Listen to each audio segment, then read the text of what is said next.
De volta com o Jornal Anhanguera e é hora da nossa previsão do tempo.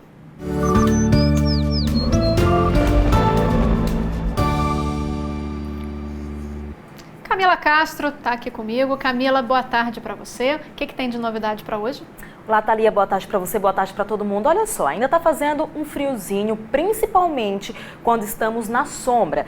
Nesse período de vento gelado, todo mundo quer correr para o sol. Mas cuidado, porque dependendo do horário, ficar exposto ao sol não faz bem. Por mais aí que você não sinta um incômodo naquela hora, mas o sol não deixa de queimar a pele. Ah, e não se esqueça do protetor solar. Eu tenho esse hábito aí, antes de maquiar eu já vou lá e protejo a minha pele, viu? E sabia também que essas luzes aqui de estúdio, tipo essas que a gente tem aqui, tá ali, acabam queimando um pouquinho também. Então é importante a gente também usar protetor solar aqui no estúdio. Muitas vezes as pessoas pensam que o sol, estando frio, né, que não é necessário, que pode ficar exposto ao sol, não é bem assim, né? Não, não pode não, tem que se cuidar, viu? Bom, e agora a gente vai ver imagens bem legais. Olha só, o nosso colega Jardelli Pascoal acordou hoje cedo e ficou impressionado. Ele disse que as nuvens estavam parecendo estar mais baixas e se movendo mais rápido.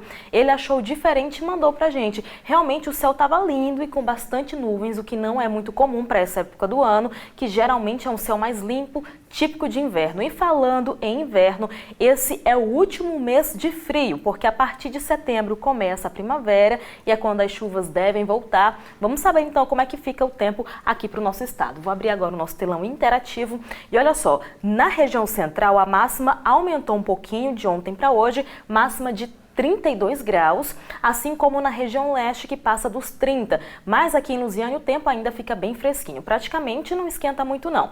Nas regiões sul e sudoeste, máxima de 22 graus, bem friozinho por lá também, né, sudoeste e sul. Vou aproveitar esse friozinho então, que mês que vem já não tem mais, né?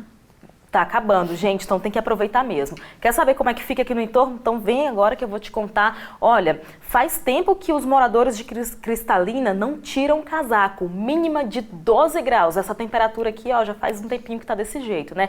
Planaltina, Formosa, máxima de 29. Esses dias não tem como dar um pulo naquelas cachoeiras, não. Imagina só banhar naquelas, tomar um banho, né, naquelas águas geladas, Thalia, ainda mais com esse vento. Mesmo, né? Cachoeira já tem essa característica, né, nesse já frio. Tem essa característica, imagina só, nossa, deve fazer frio demais. E olha só, fica desse jeito mesmo, tá? A umidade relativa do ar caindo, mas com essa chuva que deu em algumas cidades aqui de Goiás, a umidade aumentou um pouquinho, mas bem pouco, não atingiu muito pra cá não, viu, gente? Olha só, agora hora das nossas participações. Eu começo mostrando aí a foto do Diego Veloso, aqui de Lusiânia.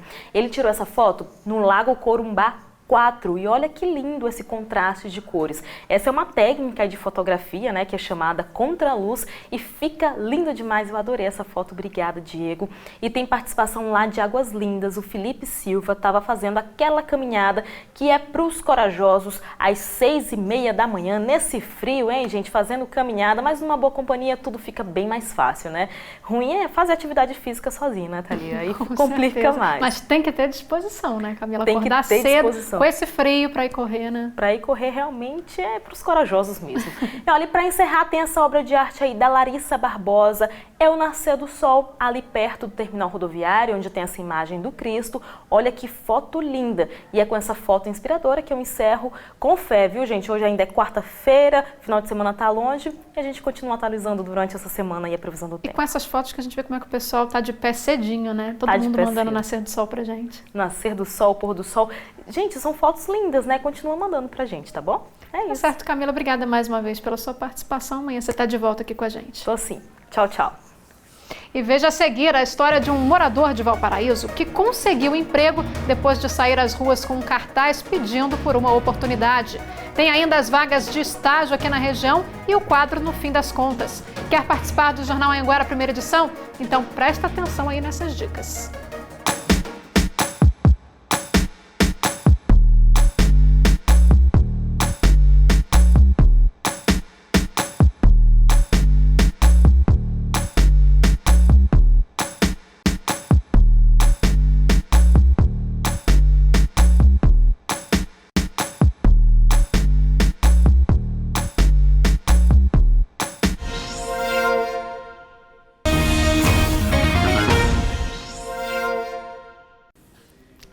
Estamos de volta e agora para te contar uma história inspiradora. O Ramon, lá de Valparaíso, estava desempregado e depois de tanto distribuir currículo por aí, ele decidiu sair às ruas com um cartaz pedindo uma oportunidade. E a ideia deu certo. Cartaz em mãos. O Ramon não teve vergonha. Procurou os pontos mais movimentados de Valparaíso e de Brasília para pedir emprego. E foi a única solução que eu consegui, porque eu batia na porta, entregando o currículo. E às vezes você tem até um currículo bom, mas mesmo assim você não é chamado. E andei aqui na cidade, fiquei em alguns pontos movimentados, como no shopping, no Valparaíso 1, Valparaíso 2. Também acabei indo até lá na frente do Ministério, lá em Brasília. Então, eu fiz isso daí porque eu estava realmente já começando a ficar desesperado.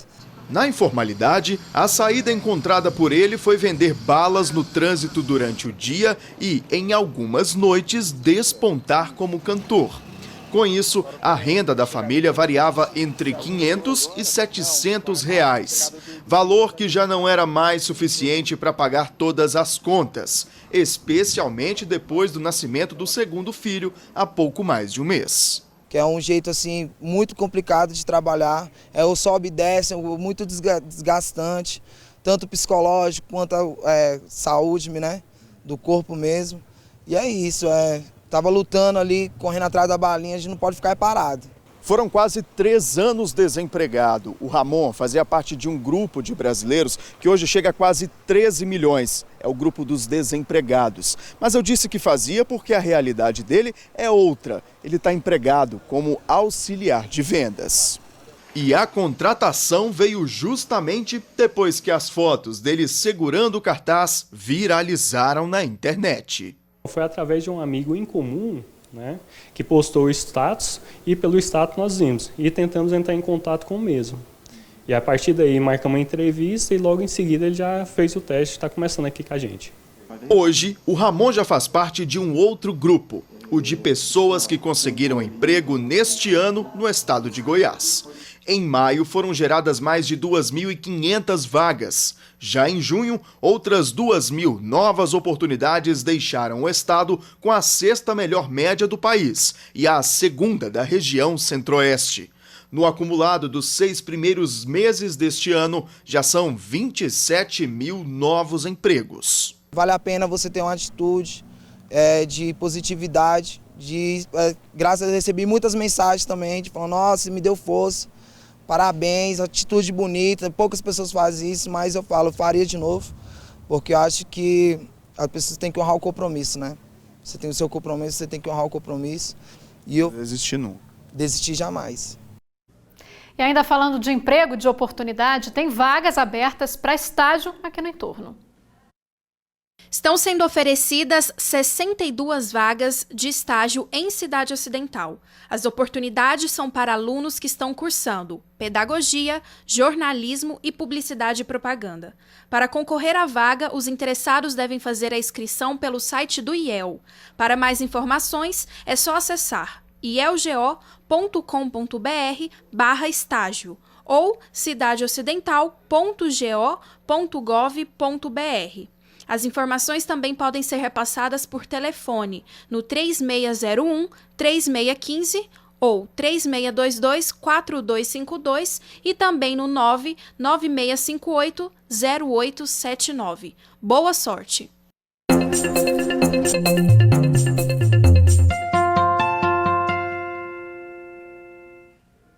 Muitos jovens começaram a ocupar o setor comercial do centro de Brasília para fazer festas, passeios e projetos sociais. O problema é o prejuízo financeiro que eles estavam tendo. Agora eles botaram a casa em ordem para ser um negócio profissional e lucrativo. Eles estão testando um passeio turístico, mas o principal serviço é conseguir autorização para eventos de outras empresas. Veja no quadro, no fim das contas, as orientações que eles receberam de estudantes de engenharia de produção da Universidade de Brasília. tudo que a nossa empresa faz tem a ver com o setor comercial sul. É lugar de cultura e criatividade. Por anos foi conhecido como simplesmente um lugar de trabalho, mas a gente está cada vez entendendo mais que existe uma série de dinâmicas que a gente pode aproveitar. Um exemplo é o tour que a gente faz aqui no setor comercial. A gente mensalmente organiza um tour para mostrar lugares que representam a identidade de Brasília, para mostrar para as pessoas que aqui é um espaço em que a gente pode aproveitar muito melhor do que a gente aproveita hoje. Aqui é o mirante do setor comercial sul. Conix, setor de diversões, né? Ali na frente a rodoviária, o setor hoteleiro inteirinho. O que foi que os estudantes de engenharia de produção da UNB acrescentaram? O que eles trouxeram com esse olhar de empresa? Eu acho que o principal ponto aqui a ser falado é a capacidade de planejamento mesmo, né?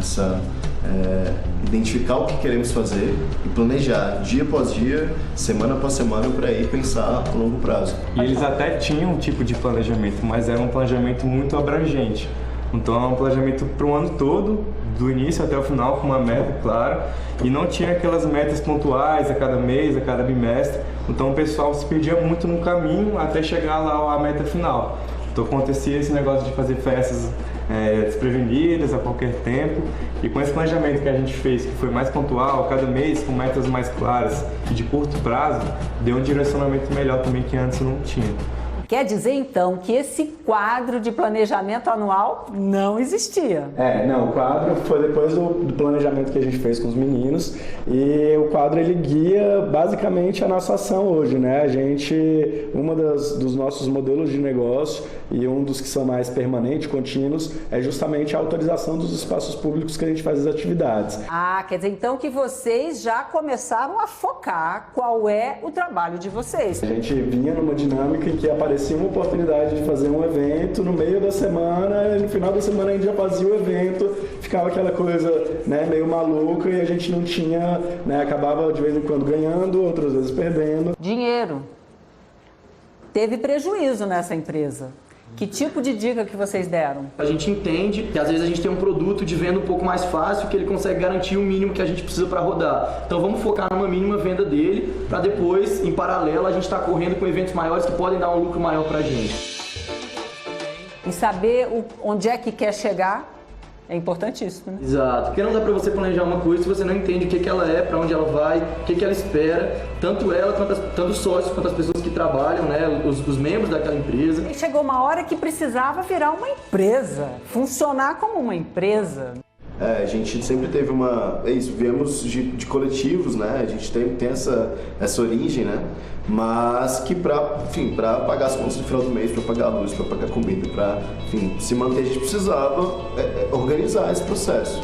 Então entender, planejar e por fim agir. A gente viu, por um lado, que a gente não ia conseguir ser uma máquina de produção, de pensar a cidade, de fazer carnaval, tudo isso ao mesmo tempo, que a gente precisava focar.